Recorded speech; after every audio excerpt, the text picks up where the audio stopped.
Hello everyone, आज हम शुरू करने जा रहे हैं यूवी स्पेक्ट्रोस्कोपी। ठीक है जी।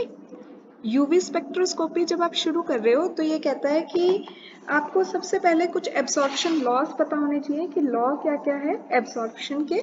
देखिए एब्सॉर्प्शन क्या है, पहले तो एब्सॉर्प्शन और ट्रांसमिटेंस, एब्सॉर्प्शन और ट्रांसमिटेंस, ये दो टर्म्स पता होनी चाहिए आपको स्पेक्ट्रोस्कोपी पढ़ने से पहले।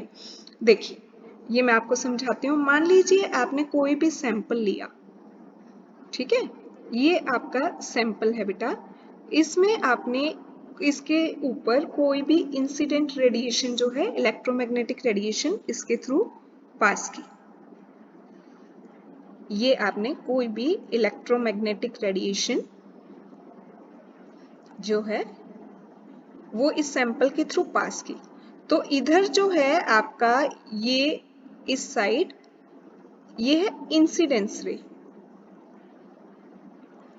ठीक है, इंसिडेंट रे, जिसको कि मैं डिनोट कर रही हूँ आई नॉट से।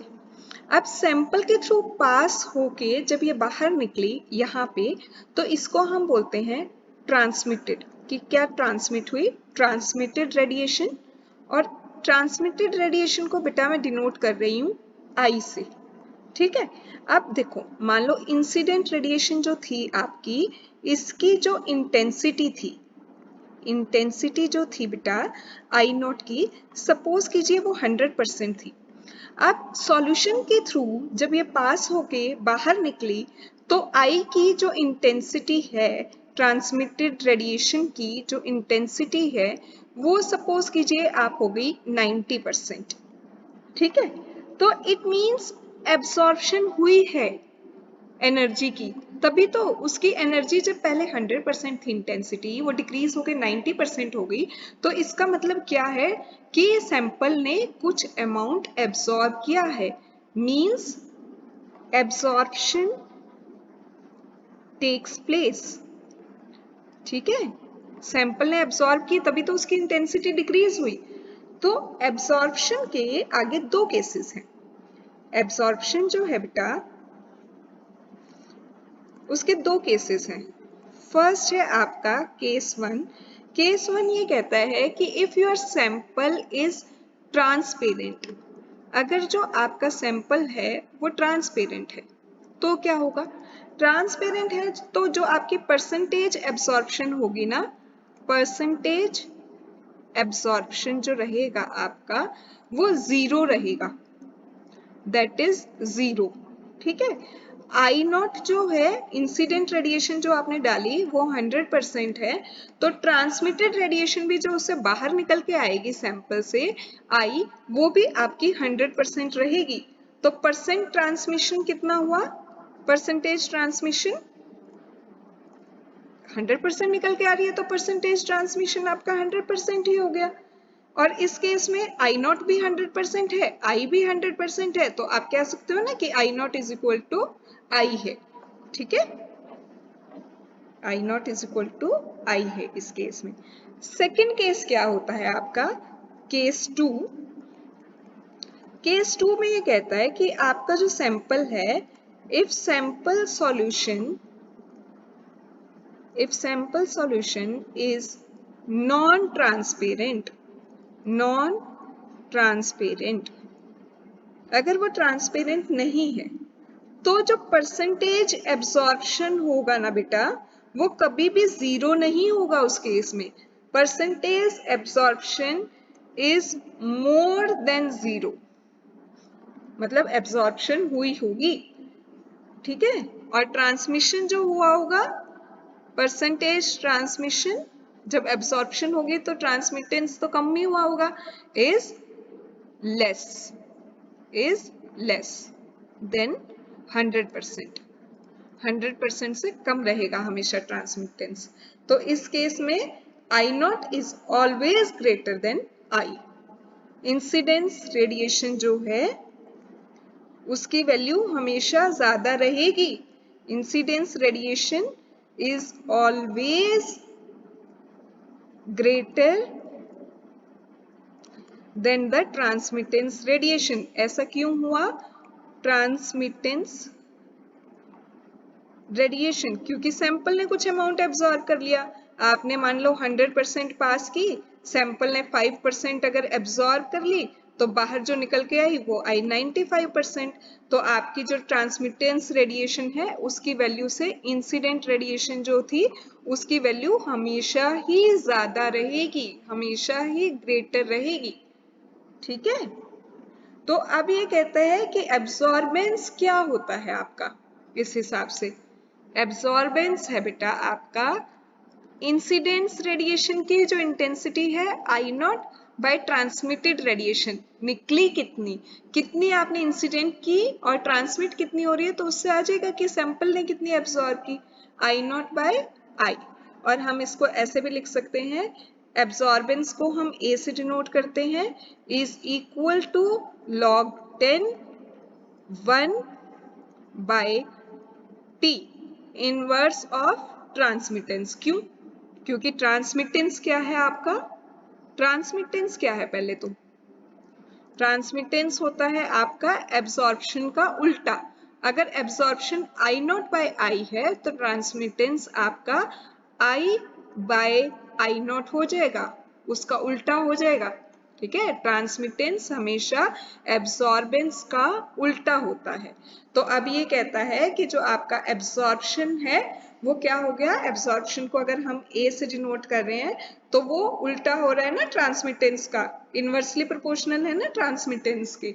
तो अब यहाँ पे आपकी जो है हमने ये रिलेशनशिप निकाला a is equal to log 10 1 by T.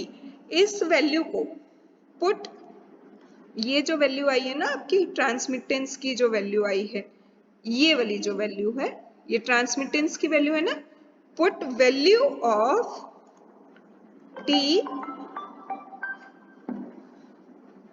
put value of t in equation 1, ये है जी इक्वेशन 1।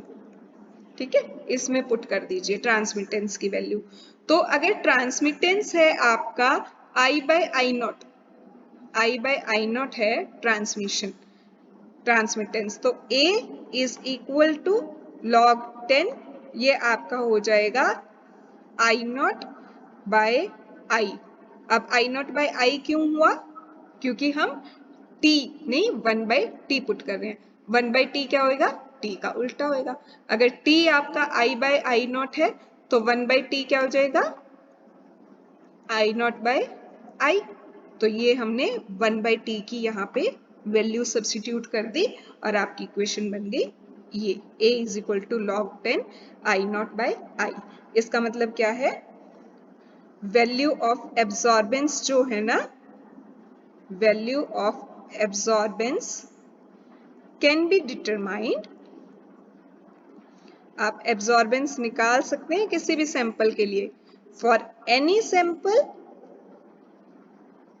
Using above equation. ऊपर वाली इक्वेशन यूज करके आप एब्जॉर्बेंस निकाल सकते हैं। एब्जॉर्बेंस क्या होती है आपकी, intensity of incident radiation divided by intensity of transmitted radiation, और ट्रांसमिटेंस हमेशा एब्जॉर्बेंस का उल्टा होता है, तो ये आई बाय आई नॉट हो जाएगा। हमने बस एब्जॉर्बेंस वाले फॉर्मूले में ट्रांसमिटेंस 1 बाय टी की वैल्यू पुट की और हमारे पास ये आ गया एब्जॉर्बेंस के लिए। अब बेटा दो लॉ हैं, एक है लैम्बर्ट्स लॉ, एक है बीयर लॉ, वो आपको पता होना चाहिए यूवी पढ़ने से पहले। देखिए लैम्बर्ट्स लॉ क्या कहता है, लैम्बर्ट्स लॉ, लैम्बर्ट्स लॉ कहता है कि when a beam of monochromatic radiation, when a beam of monochromatic radiation, ठीक है, is passed through, is passed through the absorbing medium, आपने सैंपल जो कि एब्सॉर्बिंग था उसके थ्रू जब मोनोक्रोमेटिक रेडिएशन आप पास करेंगे ना, देन द डिक्रीजिंग इंटेंसिटी, तो इंटेंसिटी में जो डिक्रीज आएगा, the decrease in intensity of radiation will be directly proportional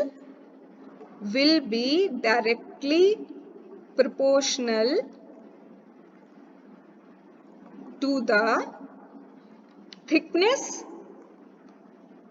or path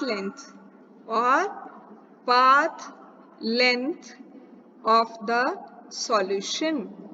Lambert law ने कहा कि जब आप मोनोक्रोमेटिक रेडिएशन को पास करते हैं एब्जॉर्बिंग मीडियम के थ्रू, तो उसकी इंटेंसिटी में जो डिक्रीज आता है वो डायरेक्टली प्रोपोर्शनल किसके होता है? Path length of the solution. ठीक है, इसको अगर आप इस तरह से भी लिख सकते हैं कि आपका एब्जॉर्बेंस, अभी हमने किया था इससे पहली शीट पे एब्जॉर्बेंस था, देखिए log 10 into I not by आई, तो उसको लिख रही हूँ, एब्जॉर्बेंस है हमारा log 10 I not by I is directly proportional to path length. L यहाँ पे क्या दिखा रहे हैं? Path length of the solution. अब बेटा प्रोपोर्शनल का साइन अगर मैं हटाती हूं, ए आप कह रहे हो absorbance is directly proportional to path length, अगर मैं ये साइन हटाती हूं तो क्या हो जाएगा? Is equal to epsilon into L. अब आपको होगा कि ये एप्सिलॉन क्या आ गया? ये कांस्टेंट है जिसको हम मोलर एब्जॉर्बिविटी भी बोलते हैं, मोलर एब्जॉर्बिविटी। ठीक है, और इसकी जो यूनिट्स होती हैं बेटा एप्सिलॉन की, मोलर एब्जॉर्बिविटी की, वो होती हैं लीटर पर मोल इनटू सेंटीमीटर। ठीक है, इसको कई जगह कई बुक्स में ना मोलर एब्जॉर्बिविटी को लिखा होगा मोलर एक्सटिंक्शन कोफिशिएंट, वो सेम ही बात होती है। मोलर एक्सटिंक्शन कोफिशिएंट अगर लिखा हो ना तो वो सेम ही बात है, कोई दिक्कत नहीं है। तो मेन लैम्बर्ट ने क्या कहा? लैम्बर्ट ने ये कहा कि एब्जॉर्बेंस जो है वो डायरेक्टली प्रोपोर्शनल होती है पाथ लेंथ की। ठीक है, फिर उसके बाद एक नए साइंटिस्ट आए, बियर जी। उन्होंने क्या कहा? बियर्स लॉ, वो कहते हैं कि when a beam of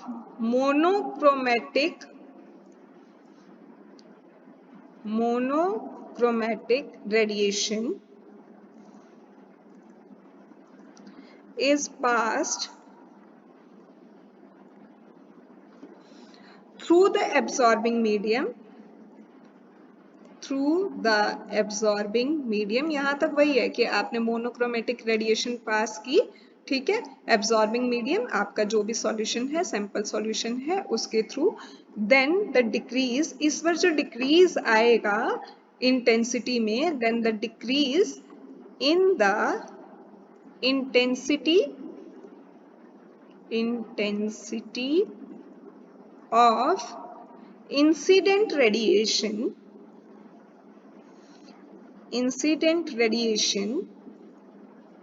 will be directly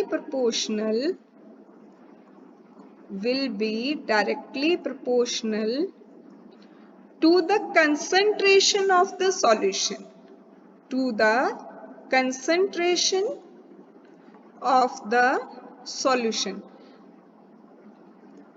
तो लैम्बर्ट जी ने कहा था कि इंटेंसिटी जो डिक्रीज हो रही है वो हो रही है पाथ लेंथ के बेस पे, लेकिन बियर जी क्या कहते हैं? बियर जी कहते हैं कि इंटेंसिटी जो डिक्रीज हो रही है वो डायरेक्टली प्रोपोर्शनल है कंसंट्रेशन ऑफ सॉल्यूशन की। तो चलो हम इनकी भी बात मान लेते हैं। इनकी बात मानी तो ये कह रहे हैं कि एब्जॉर्प्शन जो है आपका फॉर्मूला वही log 10 I not by I is directly proportional to concentration. तो ये कहना चाह रहे हैं कि एब्जॉर्प्शन जो है वो कंसंट्रेशन के डायरेक्टली प्रोपोर्शनल है। प्रोपोर्शनल का साइन हटाऊं तो हम यहाँ पे कांस्टेंट एप्सिलॉन लगा रहे हैं इनटू सी। सी क्या है यहाँ पे? C is the concentration of the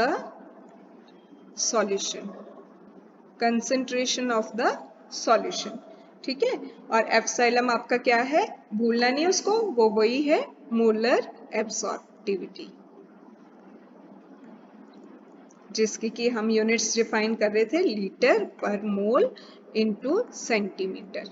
ठीक है, अब इन दोनों लॉज को ना कंबाइन करके एक लॉ बना Lambert Beer law. Lambert Beer law जो कि कॉम्बिनेशन है दोनों लॉज का, is combination of Lambert law and Beer law, दोनों को कंबाइन कर दिया हमने।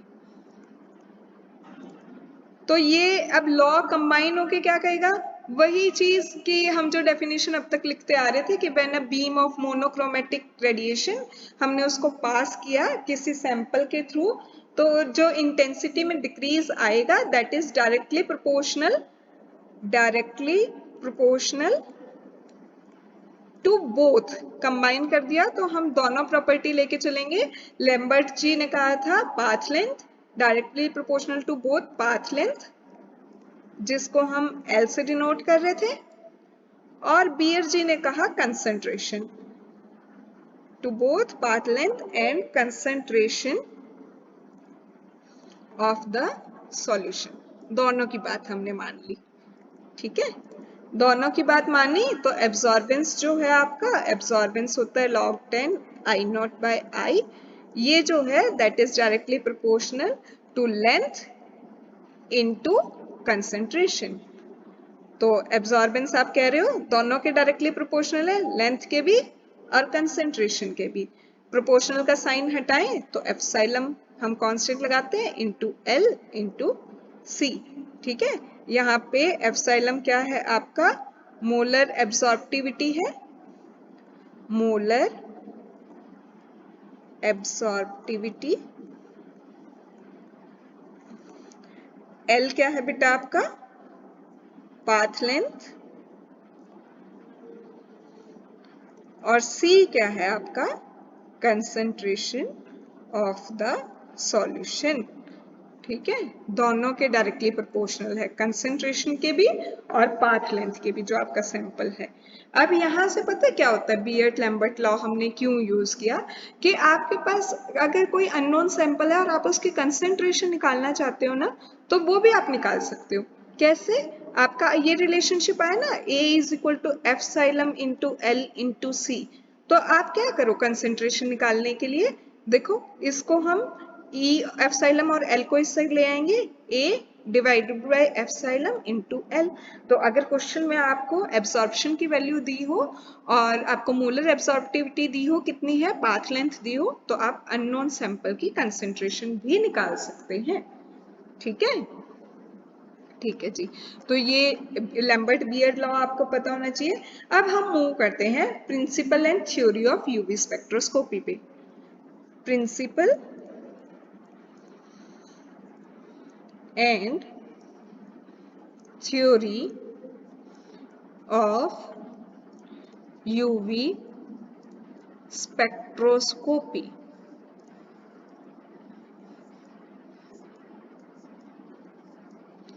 ठीक है, प्रिंसिपल और थ्योरी क्या है यूवी स्पेक्ट्रोस्कोपी की। देखिए ये कहता है जब भी आप यूवी का ग्राफ निकालेंगे ना, तो कुछ इस तरह का ग्राफ आता है कि हम एक्स एक्सिस पे इसमें लेते हैं हम वेवलेंथ, और वाई एक्सिस पे बेटा इसमें हम लेते हैं कि कितनी एब्जॉर्बेंस हुई, एब्जॉर्बेंस। ठीक है, तो ये 200 नैनोमीटर से स्टार्ट होके जो आपका ग्राफ है 300, 400, 500, 600, 700, 800 नैनोमीटर तक चला जाता है जो आपका यूवी विजिबल रीजन होता है। तो जब हम क्या करते हैं, कोई भी सैंपल स्कैन करने लगते हैं ना, तो उसको हम स्टार्ट करते हैं हमेशा 800 नैनोमीटर पे स्कैन करना। स्कैनिंग जो है बेटा वो हमेशा स्टार्ट करनी चाहिए आपको 800 नैनोमीटर पे, और फिर उसको 800 से 200 की तरफ लेके आना चाहिए। ठीक है, ऐसा क्यों कर रहे हैं हम, क्योंकि आपने पढ़ा, अभी मैंने लास्ट लेक्चर में आपको कराया था कि एनर्जी और वेवलेंथ जो है वो एक दूसरे के इनवर्सली प्रोपोर्शनल होती है। तो इसका मतलब क्या है, इनवर्सली प्रोपोर्शनल है तो कि 800 नैनोमीटर पे जब वेवलेंथ ज्यादा है तो एनर्जी सबसे कम है, एनर्जी इज वेरी लेस। ठीक है, तो लोवेस्ट एनर्जी से हम हाईएस्ट एनर्जी की तरफ स्कैन करते हुए चलते हैं। लोवेस्ट एनर्जी से हाईएस्ट एनर्जी की तरफ हम स्कैन करते हुए चलते हैं सैंपल को। ऐसा हम क्यों करते हैं? क्योंकि अगर आप मान लो कि आपने शुरू में ही अपने सैंपल को सीधा 200 नैनोमीटर पे स्कैन कर दिया, 200 नैनोमीटर पे बेटा जब आप उसे स्कैन करोगे तो इसका मतलब आप बहुत हाई एनर्जी प्रोवाइड कर रहे हो। बहुत हाई एनर्जी प्रोवाइड करोगे तो उसके इलेक्ट्रॉन इतनी हाई एनर्जी लेके ऑब्वियसली जंप कर ही जाएंगे। भाई किसी को आप पंप कर करके इतनी हाई एनर्जी दे देते हो आपको तो जंप कर, तो वो इतनी एनर्जी गेन करके तो जंप कर ही जाएगा ना।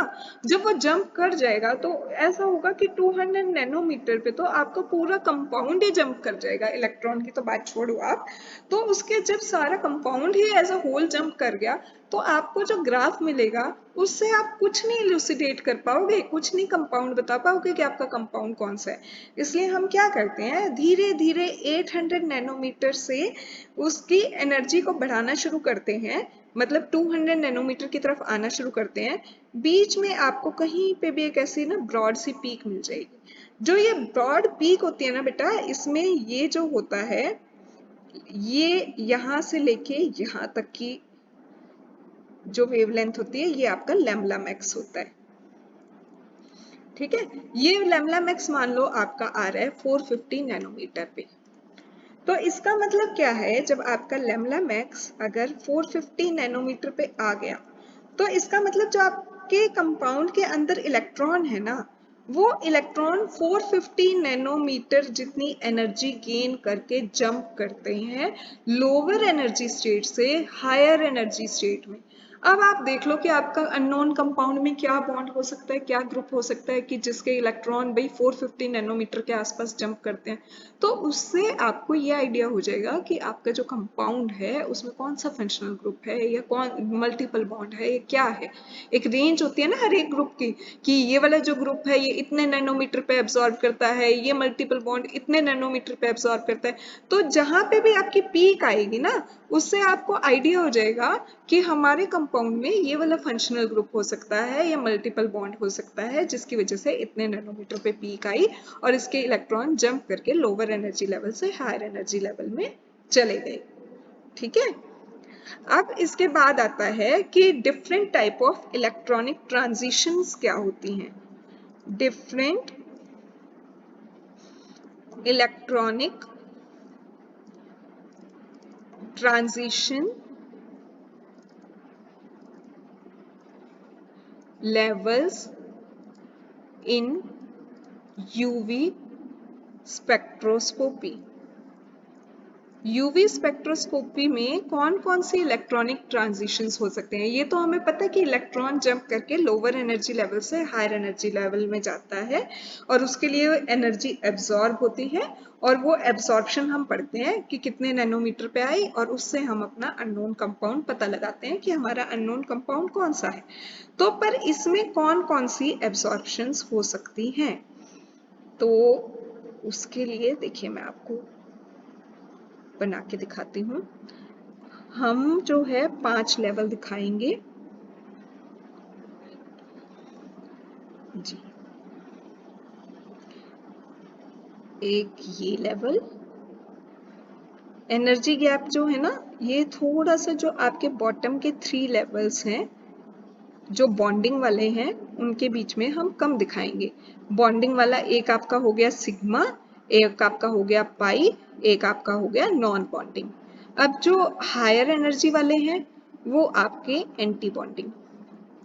एंटी बॉन्डिंग में आपका पाई स्टार आ गया और सिग्मा स्टार आ गया। तो अब ये कहता है कि आपके पास 4 टाइप की ट्रांजिशन होती है।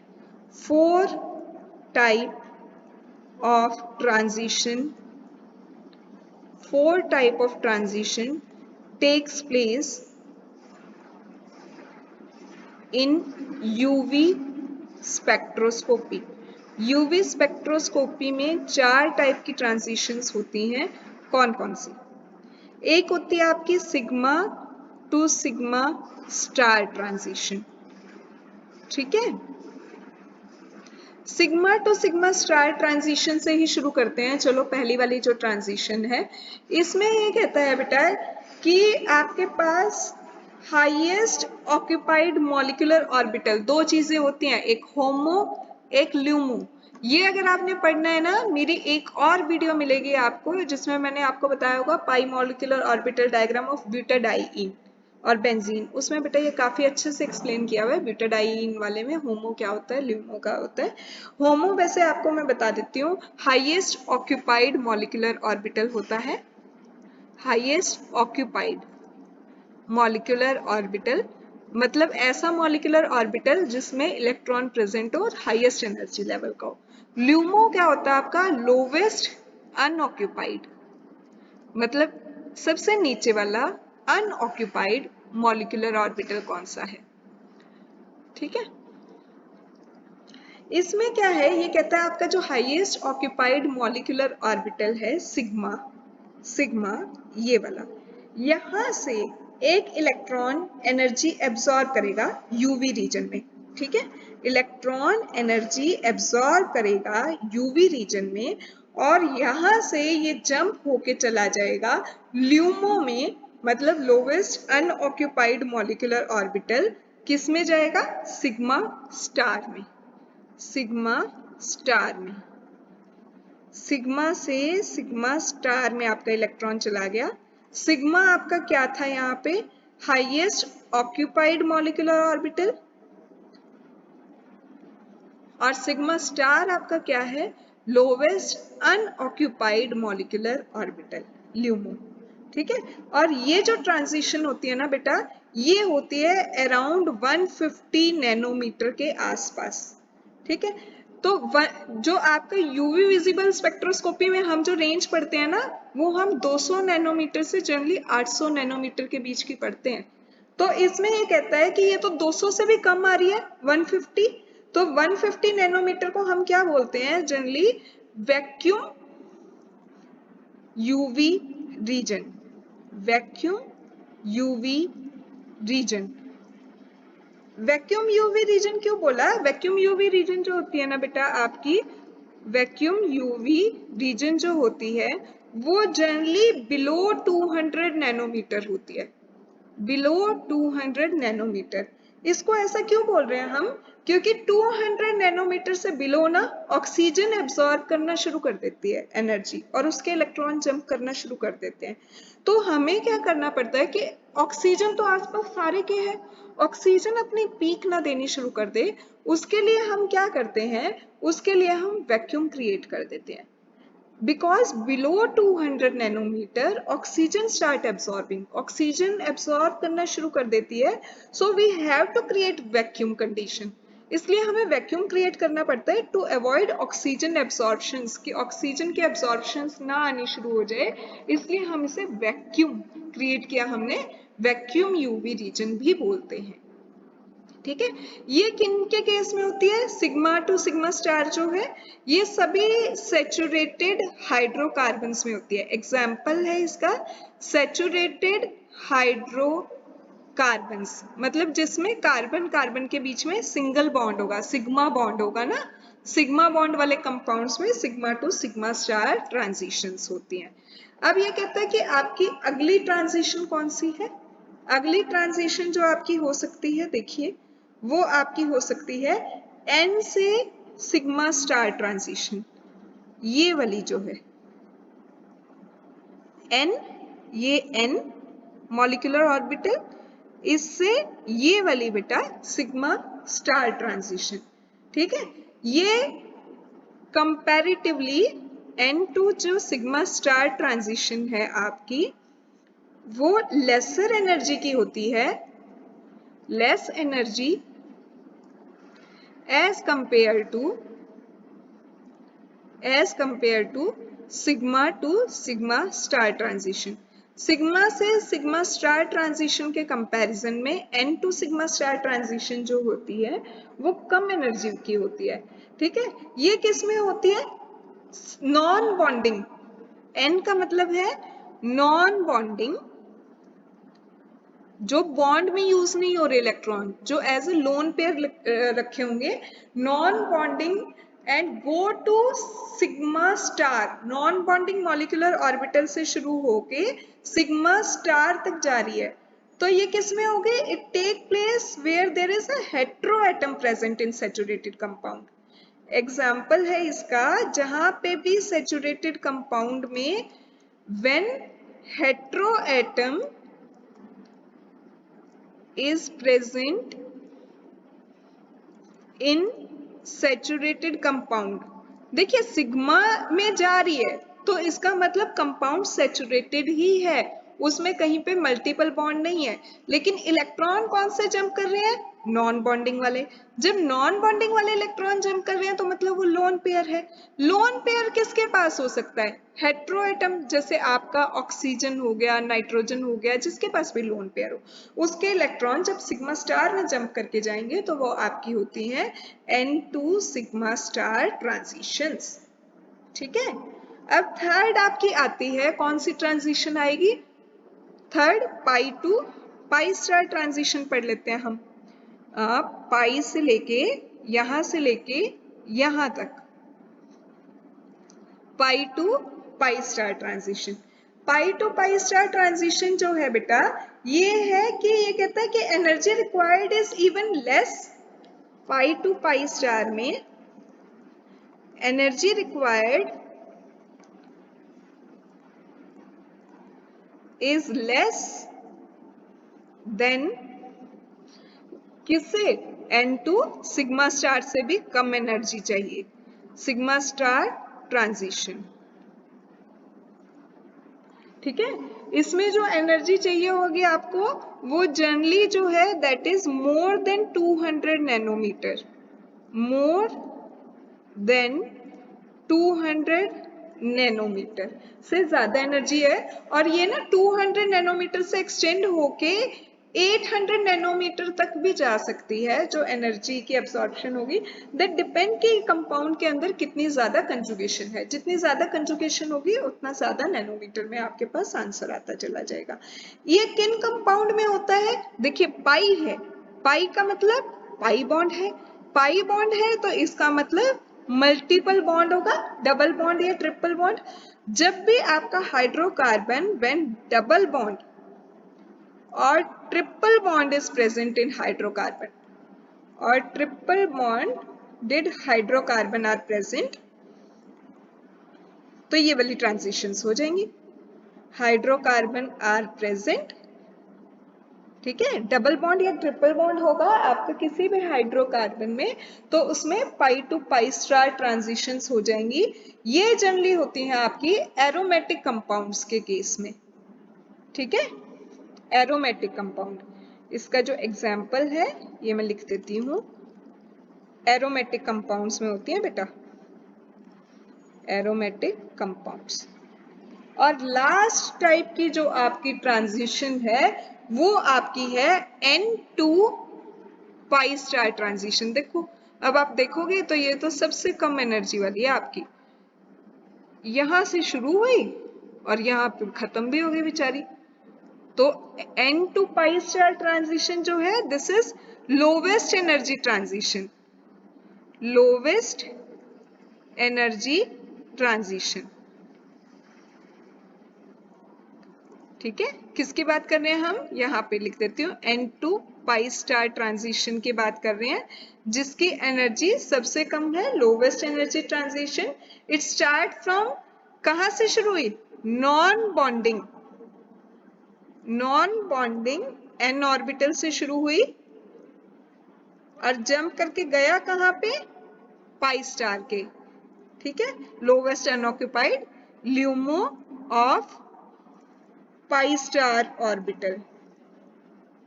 लोवेस्ट अनऑक्युपाइड जो ऑर्बिटल था ना पाई स्टार का, वहां तक जंप करके चला गया। तो ये लोवेस्ट एनर्जी की होती है, तो इनकी जो एनर्जी रेंज होती है वो 200 नैनोमीटर से ज्यादा ही होती है, 800 नैनोमीटर तक चली जाती है। इसमें भी डिपेंड करता है कि कंजुगेशन कितनी ज्यादा है, जितनी ज्यादा कंजुगेशन होगी उतनी ज्यादा क्या होगी आपकी नैनोमीटर की रेंज बढ़ती चली जाएगी। ये किस केसेस में होती है बेटा? इसके जो एग्जाम्पल है वो है आपके कार्बोनिल कंपाउंड्स, कार्बोनिल कंपाउंड में होगी। ठीक है, और कोई भी compound compound containing heteroatom, compound containing heteroatom. ठीक है जी, ये उन केसेस में होगी। बस इतना मेरे ख्याल से प्रिंसिपल थ्योरी काफी कुछ हो गया आज।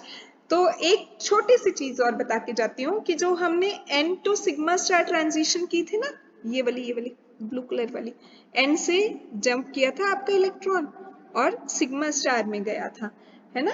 तो इसमें हम क्या कह रहे थे कि ये जो होती है it will start from non bonding वाले में होगी and goes to sigma star में जाती है। एनर्जी जो रिक्वायर होती है इसके लिए हमें वो होती है अराउंड 175 नैनोमीटर के अराउंड एनर्जी रिक्वायर होती है। एक मिनट, ये हाँ जी 175 नैनोमीटर के अराउंड रिक्वायर है। तो ये किस कम में होती है? It takes place with heteroatom. ठीक है, हेटेरोएटम वाले जो कंपाउंड्स होते हैं, सैचुरेटेड कंपाउंड हमने किया था उसी में होती है ये आपकी जो N2 सिग्मा स्टार होती है। तो उसके जो एग्जाम्पल्स हैं बेटा, यहाँ पे लिख देती हूँ अब अगली शीट पे। N2 सिग्मा स्टार के जो एग्जाम्पल्स हैं, ये कहते हैं N, मतलब इसमें N का मतलब क्या है कि नॉन बॉन्डेड एटम होना चाहिए आपका, जिसके पास लोन पेयर हो। ऑक्सीजन हो सकता है, नाइट्रोजन हो सकता है। तो किसी भी कंपाउंड में जिसमें भी आपको ऐसा लगता है ना कि आपके पास लोन पेयर ऑफ इलेक्ट्रॉन होंगे जो बॉन्डिंग में काम नहीं आ रहे, non bonded pair of electron होंगे, उन कंपाउंड्स में N2 सिग्मा स्टार ट्रांजिशन होती है। इसमें जो एग्जाम्पल्स है वो है आपका अल्कोहल में हो सकती है, एल्डिहाइड में हो सकती है, और कीटोन्स में भी हो सकती है। तो हम जैसे अगर आप पढ़ोगे भी ना, वाटर जो है वो अराउंड 167 नैनोमीटर पे एब्जॉर्ब कर जाता है। ठीक है, CH3Cl है आपका मिथाइल क्लोराइड, वो आपका अराउंड उसकी जो एब्जॉर्प्शन होती है वो 170 नैनोमीटर के आसपास होती है बेटा। और मिथाइल अल्कोहल की अगर आप लिटरेचर में देखेंगे तो अराउंड 175 या 174 नैनोमीटर दिया होगा। तो देखिए हम अभी कह रहे थे कि हमारी जो यूवी रीजन है वो रीजन हमारी 200 से लेके 800 नैनोमीटर तक की है। तो ये सारे जो हैं ये उससे कम रेंज में, 200 से कम रेंज में ही अब्सॉर्ब कर रहे हैं। तो इनमें से हम किसी को भी, वाटर को, अल्कोहल को, हम किसी को भी एज अ सॉल्वेंट यूज कर सकते हैं, as a solvent in UV spectroscopy. क्यों यूज कर सकते हो? क्योंकि 200 से हम स्टडी करना शुरू करेंगे, पीक वहां से तो ये नीचे ही पीक दे रहे हैं, 200 नैनोमीटर से कम पे दे रहे हैं, 170 पे, 174 पे, 167 पे। तो अगर आप सैंपल को वाटर में या अल्कोहल में डिसॉल्व करके यूवी निकालोगे ना, तो वाटर अपनी पीक नहीं देगा 200 तक, ना अल्कोहल देगा 200 तक, अपनी 200 से 800 के बीच में ये अपनी पीक नहीं देंगे। तो आपके पास सैंपल की ही पीक आएगी, सॉल्वेंट की पीक नहीं आएगी। तो इसलिए हम यूवी स्पेक्ट्रोस्कोपी में वाटर को, अल्कोहल को एज अ सॉल्वेंट यूज कर सकते हैं। और मैक्सिमम केसेस में 95% केसेस में क्या होता है कि हम इथेनॉल जो है आपका उसको एज अ सॉल्वेंट यूज करते हैं। ठीक है, तो आज के लिए इतना काफी है। मुझे लगता है आपको लेक्चर समझ आया होगा। Drop me a message in the comment section, अगर आपको अच्छा भी लगा हो, नहीं लगा हो, जो दिक्कत हो वो भी आप कमेंट कर सकते हैं। ठीक है, all the suggestions are precious to me. Thanks a lot and stay connected. Don't forget to subscribe and like the video. Thank you.